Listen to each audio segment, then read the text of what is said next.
Hi hello welcome to 6 TV. Monkey pox virus ప్రపంచవ్యాప్తంగా ఆందోళన రేపుతూనే ఉంది. మన దేశంలోనూ మెల్లగా ఒక్కో కేసు బయటపడుతుండడం కలకలం సృష్టిస్తుంది. చికెన్ పాక్స్ సోకిన వారికి మంకీ పాక్స్ వైరస్ గా అనుమానిస్తూ ఆసుపత్రులకు తరలించడం వంటి ఘటనలు జరుగుతున్నాయి. ఈ క్రమంలోనే మంకీ పాక్స్ వైరస్ సోకకుండా ఎలాంటి జాగ్రత్తలు తీసుకోవాలన్న దానిపై కేంద్ర ఆరోగ్య శాఖ పలు సూచనలు చేసింది. మంకీ పాక్స్ కు దూరంగా ఉండాలంటే ఏం చేయాలి, ఏం చేయకూడదు అన్న అంశాలతో ప్రత్యేక సూచనలను ట్విట్టర్లో, ఇతర సోషల్ మీడియా ఖాతాలో పోస్ట్ చేసింది. ముఖ్యంగా మంకీ పాక్స్ సోకిన వారికి సమీపంగా ఉన్నప్పుడు ఎలా వ్యవహరించాలన్న దానిపై స్పష్టమైన సూచనలు చేసింది.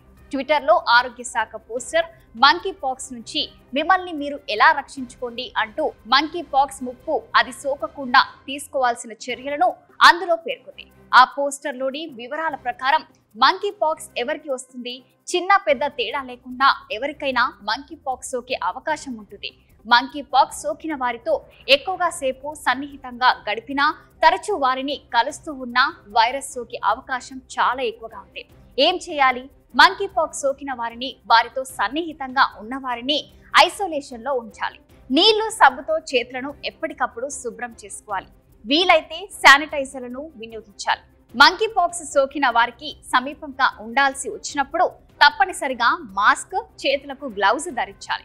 మంకీ పాక్స్ పాజిటివ్ వారు అనుమానితులు ఉన్న సంచరించిన ప్రదేశాలను డిస్ఇన్ఫెక్టర్లతో శానిటైజ్ చేయాలి. ఏం చేయకూడదు? మంకీ పాక్స్ సోకిన వారితో బట్టలు, టవాళ్లు, బెడ్షీట్లు వంటివి పంచుకోకూడదు. ఇన్ఫెక్షన్ సోకిన వారికి సంబంధించిన దుస్తులతో ఇతరుల బట్టలను కలిపి ఉతకకూడదు. మంకీ పాక్స్ కు సంబంధించిన లక్షణాలు ఏవైనా కనిపిస్తే ఎలాంటి బహిరంగ ప్రదేశాలు, జనం గుమ్ముగూడే ప్రదేశాలకు వెళ్ళకూడదు. మంకీ పాక్స్ వైరస్ లక్షణాలు సోకిన వారి విషయంలో తప్పుడు సమాచారాన్ని వ్యాప్తి చేయవద్దు. ఇలాంటి మరిన్ని లేటెస్ట్ అప్డేట్స్ కోసం చూస్తూనే ఉండండి 6 టీవీ.